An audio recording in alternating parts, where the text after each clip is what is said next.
మత్తయి సువార్త. యేసుక్రీస్తు వంశక్రమము. ఈయన దావీదు మరియు అబ్రహాము వంశానికి చెందినవాడు. కుమారుడు ఇస్సాకు, ఇస్సాకు కుమారుడు యాకోబు కుమారులు యూదా సహోదరులు, యూదా కుమారుడు మరియు జెరహు.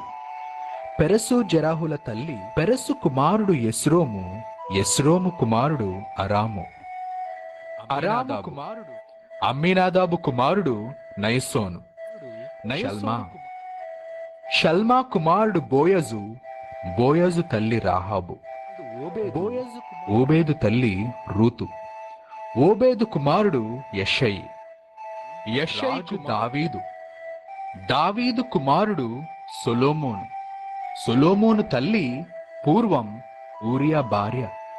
సొలొమోను కుమారుడు రెహబాము కుమారుడు అబియా, అబియా కుమారుడు ఆసా కుమారుడు యెహోషాపాతు, యెహోషాపాతు కుమారుడు యెహోరాము కుమారుడు ఉజ్జియా, ఉజ్జియా కుమారుడు యోతాము కుమారుడు ఆహాజు, ఆహాజు కుమారుడు హిజ్కియా కుమారుడు మనష్షే, మనష్షే కుమారుడు ఆమోసు, ఆమోసు కుమారుడు యోషియా కుమారులు యెకొన్యా మరియు అతని సోదరులంలోనే యూదులు బబులోను నగరానికి బందీలుగా కొనిపోబడినారు. బబులోను నగరానికి కొనుపోబడిన తరువాతి వంశక్రమము.